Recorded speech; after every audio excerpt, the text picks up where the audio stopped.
Curran মজিদৰ বিষয়ভিত্তিক আলোচনা ও চৰ্চাৰ ধাৰাবাহিকতাৰ আজিৰ ৭৬৩ নং খণ্ডটিৰ মাজলৈ মই মুক্তাবুল হুছেইনে আপোনালোক সকলোকে স্বাগতম জনাইছোঁ। প্ৰিয় দৰ্শকবৃন্দ, প্ৰতিদিনৰ দৰে আজিও আমি আপোনালোকৰ মাজত এটি জেনেৰেল ডিছকাশ্যন হিচাপে লৈ আনিব বিচাৰিছোঁ যে ইতিহাসৰ আদম, ধৰ্মীয় গ্ৰন্থৰ আদম, বিজ্ঞানৰ আদম বনাম কুৰাণৰ আদম। অৰ্থাৎ আমাৰ আজিৰ আলোচ্য বিষয়টি হৈছে আদম সম্পৰ্কত। কিয়নো আমি প্ৰত্যেকেই জানো যে আদম হৈছে পৃথিৱীৰ সৰ্বপ্ৰথম মানৱ। তেখেতৰ স্ত্ৰীৰ নাম হাৱা।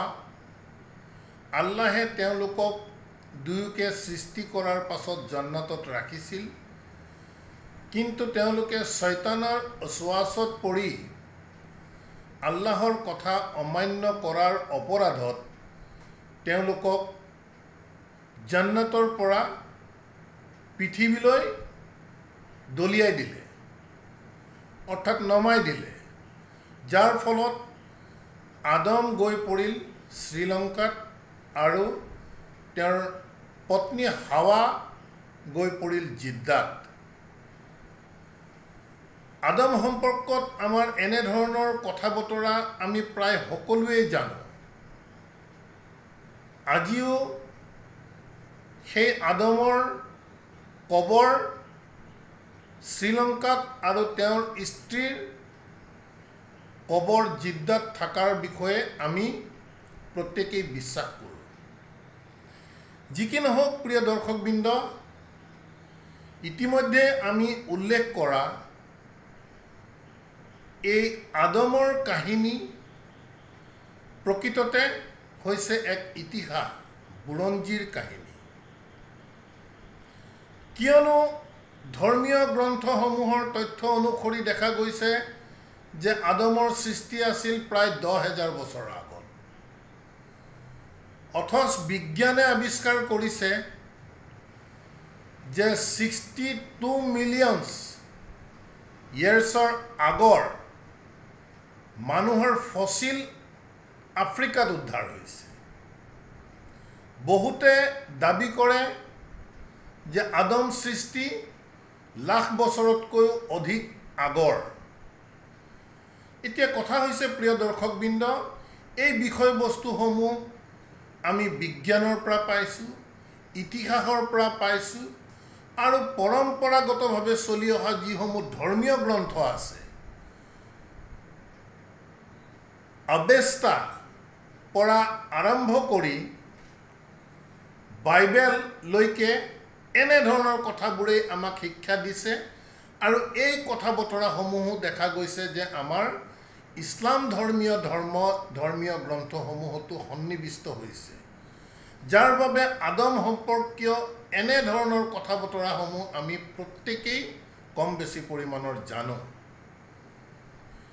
গতিকে প্ৰিয় দৰ্শকবৃন্দ, আহক আমি বুজাৰ চেষ্টা কৰোঁ যে আল্লাহৰ দ্বাৰা নাজিলকৃত কুৰাণ মজিদ কোনো বুৰঞ্জী নহয়, কোনো বিজ্ঞান নহয়, কোনো ভূগোল নহয়।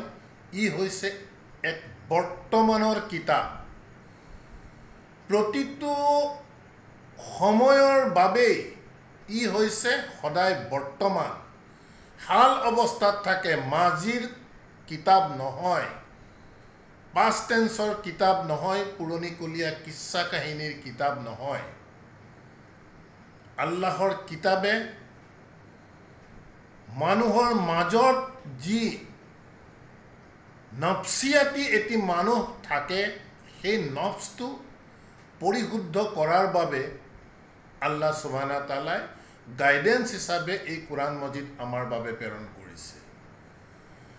গতিকে প্ৰিয় দৰ্শকবৃন্দ, আমি কেৱল ইতিহাসৰ কথা বতৰাৰে, বুৰঞ্জীৰ কথা বতৰাৰে, ধৰ্মীয় গ্ৰন্থৰ কথা বতৰাৰে আমি যিসমূহ কথা আমাৰ বিশ্বাসৰ একেবাৰে শীৰ্ষ বিন্দুত আমি ৰাখিছোঁ, কিছু সময়ৰ বাবে হ'লেও সেই বিষয়সমূহ আমি একাষৰীয়া কৰি আহক। আদম সম্পৰ্কত প্ৰকৃততে কোৰাণ মজিদে আমাক কি কৈ আছে? কোৰাণ মজিদ আল্লাহৰ দ্বাৰা নাজিলকৃত এক মহাগ্ৰন্থ। আমি সদায় কৈ আহিছোঁ, ই সাধাৰণ কিতাপ নহয়। উপৰুৱাকে কোনোবাই পঢ়িলেই এই কোৰাণৰ কোনো তথ্য কেতিয়াও বুজিব নোৱাৰে। কোৰাণৰ যি সিকুৱেন্স, যি বিন্যাস, আৰম্ভণিৰে পৰা সূৰা ফাতিহাৰ পৰা আৰম্ভ কৰি সূৰা বাকাৰা, কেনেধৰণে আল্লাহে সিকুৱেন্সসমূহ ক্ৰমান্বয়ে লৈ আনি আছে, এই দিশসমূহ আমি বুজিবৰ বাবে খুব গভীৰভাৱে কোৰাণ মজিদ আমি অধ্যয়ন কৰিব লাগিব। সূৰা ফাতিহাৰ দ্বাৰা আমি যি দোৱা প্ৰাৰ্থনা কৰিছোঁ আল্লাহৰ ওচৰত, যে আমাক সিৰাতাল মুস্তাকিম দেখুৱাব লাগে, সিৰাতাল মুস্তাকিমত আমাক পৰিচালিত কৰিব লাগে। পৰৱৰ্তী বাকাৰাৰ আৰম্ভণিতে আল্লাহ সুবহানাহু ওয়া তাআলাই কিতাপ সন্দৰ্ভত কৈছে, মুত্তাকি সন্দৰ্ভত কথা কৈছে, মানুহৰ বিভিন্ন চাৰিত্ৰিক দিশৰ ওপৰত কথা কৈছে। এনেধৰণৰ এক সিকুৱেন্সত কথা বতৰাবোৰ আহি আছে। আহি ক্ৰমে সূৰা বাকাৰাৰ 30 নং আয়াতৰ পৰা আদমৰ কাহিনী আৰম্ভ হৈছে। কোৰাণ মজিদত উল্লেখিত ই প্ৰথম কাহিনী। প্ৰিয় দৰ্শকবৃন্দ, আমি সদায় কৈ আহিছোঁ যে কোৰাণ মজিদ হৈছে মেটাফিজিকেল। এই কথা বতৰাবোৰ যদি আমি বেছ পইণ্টবোৰ এৰি দিওঁ, তেন্তে আমি কোৰাণ মজিদ কেতিয়াও আমি বুজি নাপাওঁ।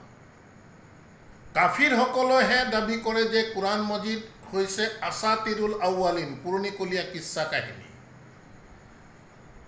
এই দাবী কাফিৰসকলৰ। আমি যদি নিজকে মুছলিম বুলি ভাবিছোঁ, মুমিন বুলি ভাবিছোঁ, তেন্তে ইয়াক আমি পুৰণিকলীয়া কিচ্ছা কাহিনী হিচাপে আমি কেতিয়াও ল'ব নোৱাৰিম। ই সদায় বৰ্তমান, সদায় হাল, সদায় প্ৰতিটো যুগৰ প্ৰতিটো সময়ৰ বাবে ইয়াৰ কথা বতৰাসমূহ সদায় বৰ্তমান হৈ থাকে। তাৰ উপৰিও আমি আন এটি দিশ আমি আপোনালোকৰ আগত, আমি মূল চৰ্চা আৰম্ভ কৰাৰ আগতে আমি কিছু বিশেষ বিষয় আপোনালোকৰ দৃষ্টি আকৰ্ষণ কৰিব বিচাৰিছোঁ যে কোৰাণ মজিদৰ দৰ্শনে আমাক প্ৰকৃততে কেনেধৰণৰ শিক্ষা দিছে। আমি আপোনালোকক লৈ যাব বিচাৰিছোঁ 21 নং সূৰাৰ 10 নং আয়াতটিৰ মাজলৈ। সূৰা আম্বিয়া, সূৰা আম্বিয়াৰ 10 নং আয়াতত আল্লাহ সুবহানাহু ওয়া তাআলাই কৈছে, লাকাদ আনজালনা ইলাইকুম। প্ৰিয় দৰ্শকবৃন্দ, খুব গভীৰতাৰ মাধ্যমেৰে আমি বিষয়বস্তুবোৰ চাব লাগিব। 21 নং সূৰাৰ 10 নং আয়াতত কৈছে যে লাকাদ আনজালনা ইলাইকুম, নিশ্চিতভাৱে আল্লাহে কৈছে যে আনজালনা, ই পাষ্ট টেন্স নহয়, কিন্তু মন কৰিব, আনজালনা ই পাষ্ট টেন্সত মাজিদ নাই। এই দিশবোৰ আমি চাব লাগিব। আল্লাহে কৈছে যে নিশ্চিতভাৱে আমি নাজিল কৰোঁ, নাজিল কৰিছিলোঁ নহয়, ইলাইকুম তোমালোকৰ প্ৰতি, নিশ্চিতভাৱে আমি তোমালোকৰ প্ৰতি নাজিল কৰোঁ কিতাবান, এখন কিতাপ, ফিহি, সেই কিতাপৰ মাজত, হি দিয়াত কিতাপ বুজাইছে, সেই কিতাপৰ মাজত জিক্ৰুকুম, তোমালোকৰ বিষয়ে আলোচনা কৰা হৈছে। মন কৰিব, আফালা তাকিলুন, তাৰ পাছতো তোমালোকে আক্কল ব্যৱহাৰ নকৰিবানে? 21 নং সূৰাৰ এই 10 নং আয়াত অতিকৈ গুৰুত্বপূৰ্ণ এটি আয়াত, য'ত আল্লাহে কৈছে যে নিশ্চিতভাৱে আমি নাজিল কৰোঁ তোমালোকৰ প্ৰতি এখন কিতাপ, যি কিতাপত আমি তোমালোকৰ বিষয়ে চৰ্চা কৰি আছোঁ, তোমালোকৰ বিষয়ে আলোচনা কৰি আছোঁ। এই তোমালোক কোন? এই তোমালোক হৈছে আপুনি, আমি, মই, আমাৰ কথা কৈ আছে।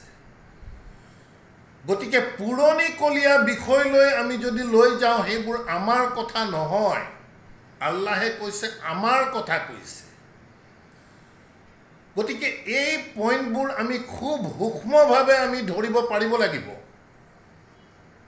আমাক কোৰাণ মজিদত ইয়াৰ বিভিন্ন অনুবাদ, ইয়াৰ সহায়িকা হিচাপে প্ৰচলিত বিভিন্ন ধৰ্মীয় গ্ৰন্থই কোৰাণ মজিদক এক পুৰণিকলীয়া কিচ্ছা কাহিনী কৰি পেলালে।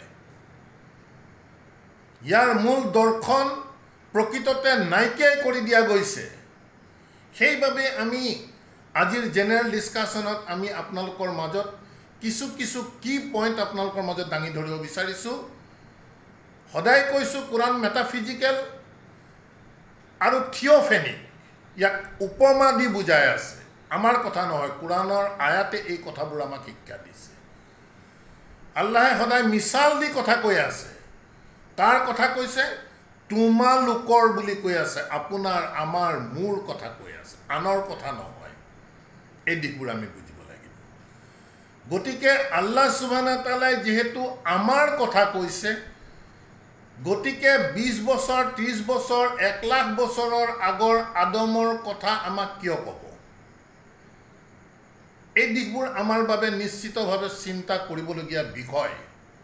ইতিহাসে আদম নামৰ এটি কেৰেক্টাৰ ফ্ৰেম কৰি দিছে, অথচ আল্লাহে আদমৰ যি কাহিনী কোৰাণ মজিদত দিছে ই হৈছে এটি উপমা, এটি মিছাল দিছে। সেই দিশবোৰ আমি খুব তীক্ষ্ণভাৱে আমি চোৱাৰ চেষ্টা কৰিব লাগিব।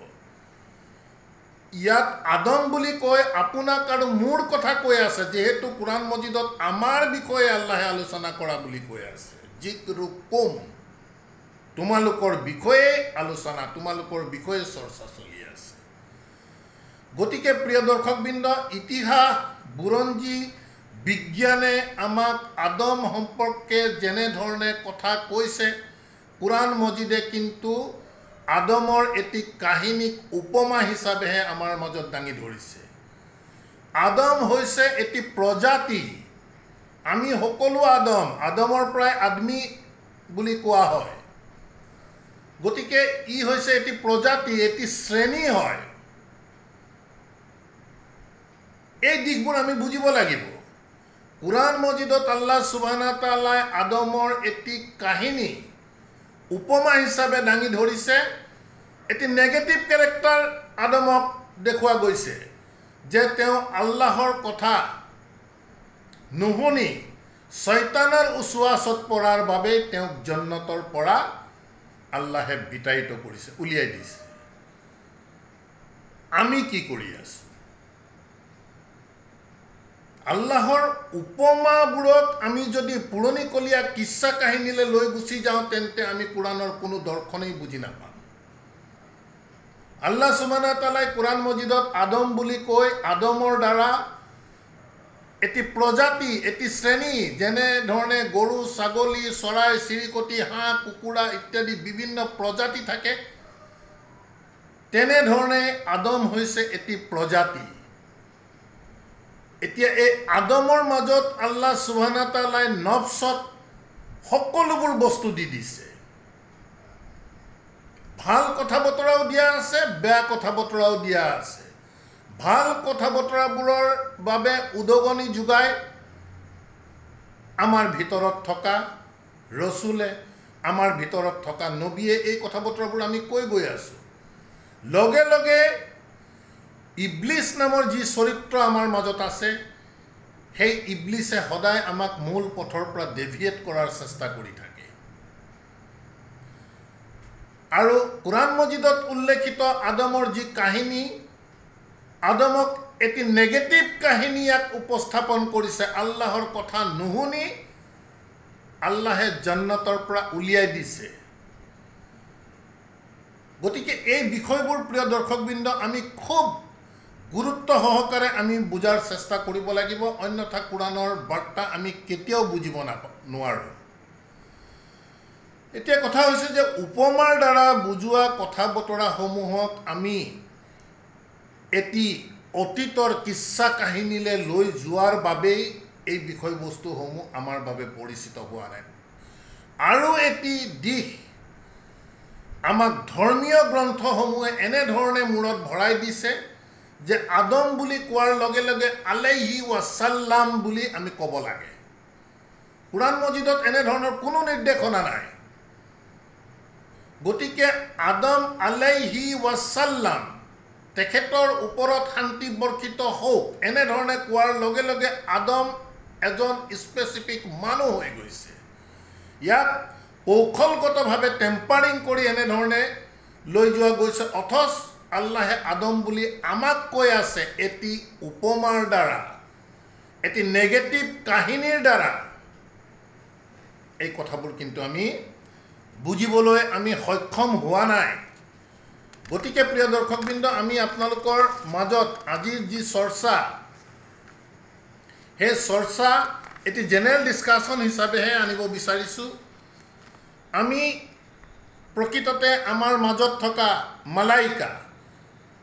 মালাইকাও হৈছে আমাৰ আদমৰ হৈছে এটি সিফত হয়, এটি কেৰেক্টাৰ।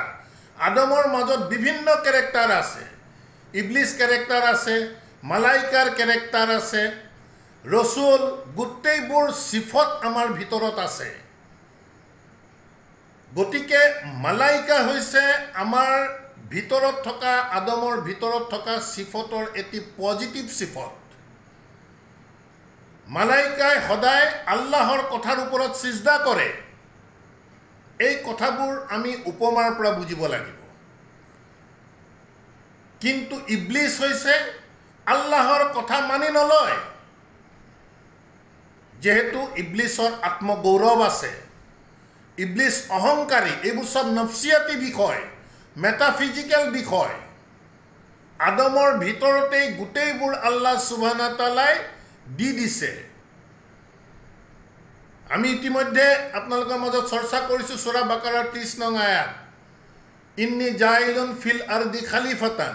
গতিকে আল আৰ্ড, আছ-সামাৱাত, এইবোৰ মানুহৰ ভিতৰৰে লোৱাৰ কনচিয়াছনেছ আৰু হায়াৰ কনচিয়াছনেছ বুজাই আছে।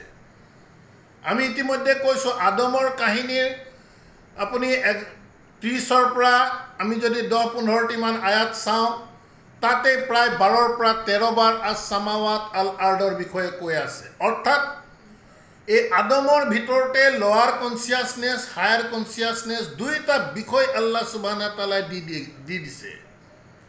আমাৰ কাম হৈছে গোটেই কথা বতৰাবোৰ আমি জানি বুজি তাক মানি সেই অনুসৰি আমি চলি আমাৰ লোৱাৰ কনচিয়াছনেছ অৰ্থাৎ আল আৰ্ডৰ যিসমূহ নিম্ন স্তৰ আছে তাৰ পৰা আমি ক্ৰমান্বয়ে আছ-সামাৱাতৰ উচ্চ স্তৰবোৰলৈ আমি যাব লাগিব।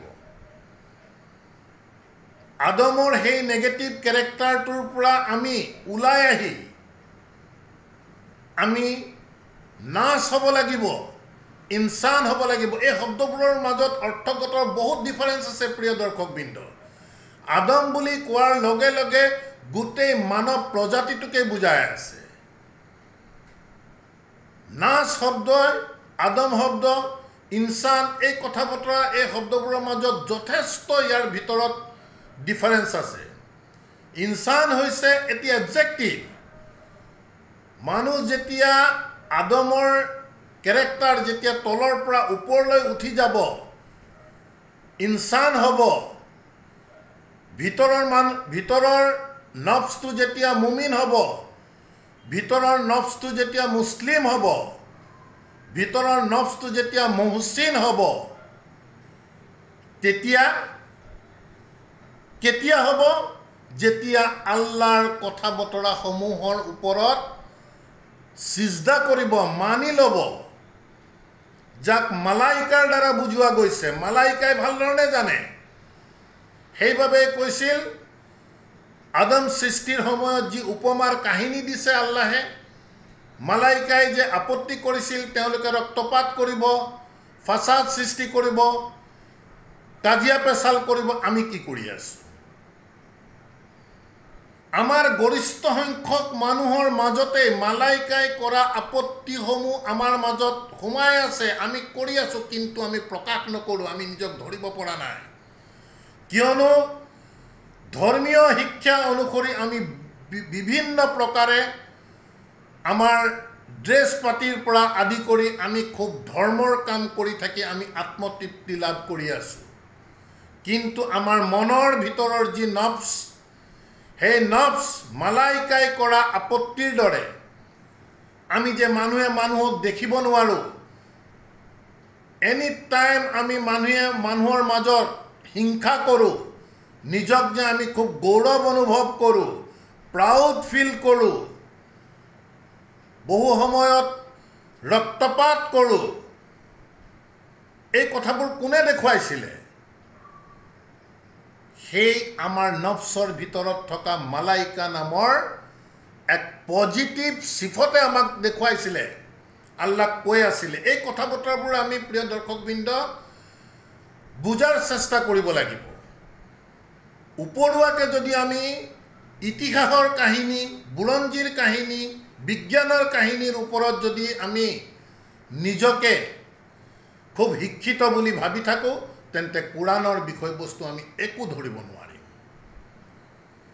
আদম শব্দৰ এটি লগাত ডিক্সনেৰীৰ এক অন্যতম মিনিং এনেধৰণৰো আছে যে মিক্সাৰ। আদমৰ লগাটিক ক্লাছিকেল মিনিং হৈছে এটি অন্যতম, একমাত্ৰ বুলি কোৱা নাই, অন্যতম মিনিং হৈছে মিক্সাৰ। অৰ্থাৎ আমাৰ ভিতৰত থকা এনেধৰণৰ বিভিন্ন হায়াৰ কনচিয়াছনেছ, লোৱাৰ কনচিয়াছনেছ, ইবলিছ, শয়তান, ৰচুল, আল্লাহ, যিমানবোৰ কেৰেক্টাৰৰ এটি সংমিশ্ৰণৰ দ্বাৰা আদম সৃষ্টি কৰা গৈছে। আমাক পৰীক্ষা কৰা গৈছে যে কোনে প্ৰকৃততে এই লোৱাৰ কনচিয়াছনেছৰ পৰা নিজকে উন্নীত কৰি হায়াৰ কনচিয়াছলৈ নিব পাৰে, ভিতৰৰ নফছক কোনে মুমিন কৰিব পাৰে, কোনে মুছলিম কৰিব পাৰে, কোনে মুহচিন কৰিব পাৰে, ইত্যাদি বিষয়বোৰেই হৈছে আমাৰ পৰীক্ষা। কিন্তু দুখৰ বিষয়, আমাৰ পৰিচিত মুছলিম বুলি কোৱাৰ লগে লগে আমাৰ ড্ৰেছ পাতি, আমাৰ বাহ্যিক যি লিবাস, মুখৰ দাড়ি, মূৰত টুপি, নামৰ পিছৰ টাইটেল ইত্যাদি বিষয়বোৰৰ দ্বাৰা আমি নিজকে মুছলিম বুলি জাহিৰ কৰিব বিচাৰিছোঁ। নহয় প্ৰিয় দৰ্শকবৃন্দ, ভিতৰৰ নফছক আমি আল আৰ্ডৰ পৰা উন্নীত কৰি আছ-সামাৱাতলৈ নিব পাৰিলেহে আমি প্ৰকৃততে ভিতৰৰ নফছ যেতিয়ালৈকে মুছলিম নহ'ব, কোনো মুছলিম হ'ব নোৱাৰে। এই কথা বতৰাবোৰ আমি খুব গুৰুত্ব সহকাৰে আমি বুজাৰ চেষ্টা কৰিব লাগিব প্ৰিয় দৰ্শকবৃন্দ। আমি এটি জেনেৰেল ডিছকাশ্যনে আপোনালোকৰ মাজত দাঙি ধৰাৰ চেষ্টা কৰিছোঁ। তথ্য বহুতো আছে। আদম নেগেটিভ কেৰেক্টাৰত থকা বিষয়টিৰ এটি আদম কেতিয়াও জান্নাত যাব নোৱাৰে যেতিয়ালৈকে তেওঁ যথাযথভাৱে তৌবা নকৰে। কোৰাণত উল্লেখ কৰা অনুসৰি তাৰ পাছত আল্লাহে প্ৰেৰণ কৰা হুদা, আমি কোৰাণৰ পৰাই কৈ আছোঁ, অৰ্থাৎ পথৰ নিৰ্দেশনা যি মানি চলিব, তেওঁৰহে কোনো ভয় আৰু শংকাৰ কথা নাই বুলি আল্লাহ সুবহানাহু ওয়া তাআলাই কৈছে। গতিকে আমি বহুত তৌবা কৰি আমি তসবিহ লৈ থাকোঁ, কিন্তু আল্লাহৰ দ্বাৰা নাজিলকৃত হুদাক আমি কেইজনে ফ'ল' কৰিছোঁ, আল কোৰাণ অনুসৰি আমি কেইজনে চলিছোঁ, এই কথা বতৰাবোৰ আমাৰ কথা নহয়, কোৰাণৰ কথা। আমি যদি প্ৰকৃততে আমি যদি ছাকচেছ হ'ব লগা হয়, ইহকাল তথা পৰকাল সফল হ'বলগীয়া হ'লে আল্লাহৰ দ্বাৰা প্ৰেৰিত হুদাক আমি অনুসৰণ কৰি চলিব লাগিব। অৰ্থাৎ আল কোৰাণ হুদাল্লিল মুত্তাকিন বুলি কৈ আছে। এই গোটেই বিষয়বোৰ কোনো বাহ্যিক বিষয় নহয়, গোটেইবোৰ আভ্যন্তৰীণ নফছিয়াতি বিষয় হয় প্ৰিয় দৰ্শকবৃন্দ। কোৰাণে বাৰম্বাৰ কৈছে যে আমাৰ কথা আলোচনা কৰি আছে। ইয়াক প্ৰিয় দৰ্শকবৃন্দ আমি যদি পুৰণিকলীয়া কিচ্ছা কাহিনী কথা বুলি ভাবোঁ, তেন্তে কাফিৰে কৰা ডিমাণ্ড আমিও একেটা ডিমাণ্ডেই কৰা হ'ব। পুনৰ কৈছোঁ, কোৰাণ কোনো বুৰঞ্জী নহয়, কোৰাণ কোনো ইতিহাস নহয়, কোৰাণ হৈছে বৰ্তমান। প্ৰতিটো সময়ৰ প্ৰতিটো কালৰ মানুহক পথৰ নিৰ্দেশনা দিয়ে ভিতৰৰ মানুহজনক এই দিশবোৰ আমি বুজাৰ চেষ্টা কৰিব লাগিব প্ৰিয় দৰ্শকবৃন্দ ইবলিছৰ চৰিত্ৰ আল্লাহ সুবহানাহু তাআলাই আমাক পৰিচয় কৰাই দিছে সেই ইবলিছৰ চৰিত্ৰ আমি ত্যাগ কৰিব লাগিব মালাইকাৰ দৰে আমি আল্লাহৰ কথা বতৰাসমূহৰ প্ৰতি সমৰ্পিত হ'ব লাগিব এই আদমৰ কাহিনী যি মিছাল দিছে আমি কৈ আছো আল্লাহে উপস্থাপন কৰাৰ পদ্ধতি হৈছে তামসিল মিছাল দিয়ে এইবোৰক আমি এক বাস্তৱ ঘটনা বুলি ধৰিলে নহব এইবোৰ মিছাল হয় আমাৰ কথা কৈ আছে আদম হৈছে আপুনি আদম হৈছে মই এটি নেগেটিভ ক্যাৰেক্টাৰ দিছে শয়তানৰ কথা আমি যদি অনুসৰণ কৰো আমি জান্নাতৰ পৰা ওলাই যাব লাগিব যি মানুহে জীৱিত কালতে এই কথা বতৰাবোৰ জানি বুজি লৈ শান্তিত নিজৰ জান্নাত বনাই ল'ব নোৱাৰিব মৃত্যুৰ পিছত তেনে লোকে কেতিয়াও জান্নাত আশা কৰি লাভ নাই কথা বতৰাবোৰ কঠিন নহয় মানি ল'বলৈহে আমাৰ কঠিন হৈ আছে পৰম্পৰাক আমি ত্যাগ নকৰো বাপ জাদাৰ আদৰ্শক আমি ত্যাগ কৰিবলৈ টান পাওঁ আল্লাহৰ কিতাবে কি কৈছে আমি বুজাৰ চেষ্টা নকৰো আল্লাহৰ কিতাব হুদা যেতিয়ালৈকে আমি অনুসৰণ নকৰিম আদমৰ সেই নেগেটিভ অৱস্থাতে আমি থাকিব লাগিব জান্নাতৰ পৰা ওলাই আমি যাবলৈ বাধ্য হ'ব লাগিব আৰু যি মানুহে পৃথিৱীত বাছি থকা অৱস্থাতে এই জান্নাত নিজৰ মাজত আনিব নোৱাৰে মৃত্যুৰ পিছত তেনেলৈকে জান্নাত আশা কৰি একোৱে লাভ নাই গতিকে প্ৰিয় দৰ্শকবৃন্দ আমি এটি জেনাৰেল ডিসকাশন আপোনালোকৰ মাজত দিলো আমাৰ বুজ অনুসৰি আমি ক'ব বিচাৰি আছো যে ইতিহাসে দিয়া বুৰঞ্জীয়ে দিয়া বিজ্ঞানে দিয়া আদমৰ যি শিক্ষা আদমৰ যি কথা বতৰা কুৰাণৰ আদম কিন্তু সম্পূৰ্ণ পৃথক কুৰাণে কোনো সেই হাজাৰ বছৰীয়া লাখ বছৰীয়া আগৰ মানুহ সৃষ্টিৰ আদমৰ কথা কোৱা নাই আদমক মাটিৰ দ্বাৰা টিনৰ পৰা সৃষ্টি কৰিছে টিনৰ এটি সিফত মাটিৰ এটি সিফত হৈছে যে তাক যেনে ধৰণৰ আকৃতি দিয়া যায় সেই আকৃতিয়ে লৈ লয় আমি কমাৰে আমি যি মাটিৰ বৰ্তন আমি বনোৱা দেখা পাইছো তেওঁ যেনে ধৰণৰ আকৃতি দিব বিচাৰিব সেই আকৃতিয়ে হি কমাৰে প্ৰস্তুত কৰা সেই বৰ্তনে গ্ৰহণ কৰে গতিকে আদমক টিনৰ পৰা সৃষ্টি কৰাৰ বিষয়টো আমি টিনৰ সিফত বুজিব লাগিব মাটি এনে এটি আল্লাহৰ সৃষ্টি যাক যেনে ধৰণৰ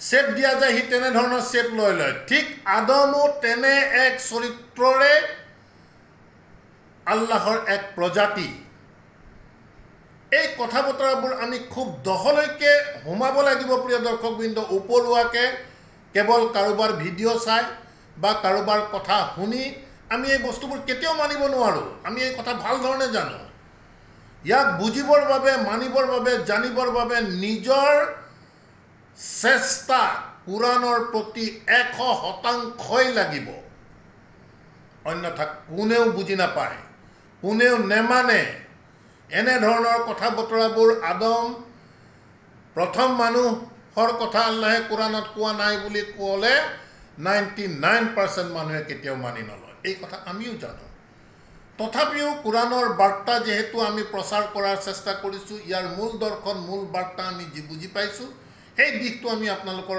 মাজত শেয়াৰ কৰাৰ চেষ্টা কৰিলো বিচাৰ বিবেচনা সিদ্ধান্ত প্ৰত্যেকৰ নিজৰ কাকো আপোনালোকে অন্ধ অনুকৰণ কৰি কাৰো কথা কেতিয়াও মানি ল'ব নালাগে এই কথা আমি সদায় আপোনালোকৰ আহ্বান কৰি আহি আছো আমি আশা ৰাখিম প্ৰিয় দৰ্শকবৃন্দ আদম কুৰাণ কাহিনীবোৰ যে উপমা হিচাপে দিছে মিছাল হিচাপে দিছে এই কুৰাণে যে আমাৰ কথা কৈ আছে গতিকে কুৰাণে যেহেতু কৈ দিলে আমাৰ কথা কৈছে গতিকে আনৰ কথা ক'বই নোৱাৰে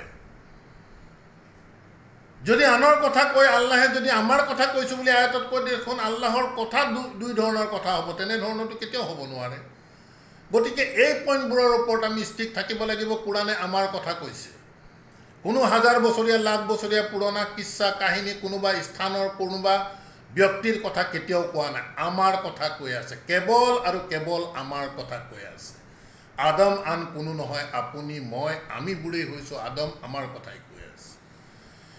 গতিকে আলহামদুলিল্লাহ প্ৰিয় দৰ্শকবৃন্দ, এটি জেনেৰেল ডিছকাশ্যন আপোনালোকৰ মাজত উপস্থাপন কৰাৰ চেষ্টা কৰিলোঁ। আশা কৰোঁ যিসকলে ইচ্ছা কৰে বিষয়বস্তুৰ ওপৰত এবাৰ চিন্তা কৰিব, আৰু আপোনালোকৰ বিবেকে যদি বিষয়বস্তুবোৰৰ কোনো গ্ৰহণযোগ্যতা নাই বুলি ভাবে তেন্তে আপোনালোকে ৰিজেক্ট কৰক, আমাৰ কোনো ক'বলগীয়া নাই। আলহামদুলিল্লাহ ৰাব্বি আউযু বিকা মিন হামাজাতি শায়াতিন ওয়া আউযু বিকা ৰাব্বি আন ইয়াহদুরুন। রব্বানা আমান্না বিমা আনজালতা ওয়াত্তাবা'না আর-রাসূল ফাকতুবনা মা'আস শাহিদিন ওয়া মা আলাইনা ইল্লাল বালাগ ওয়া মা তাওফীকি ইল্লা বিল্লাহ। সালামুন আলাইকুম।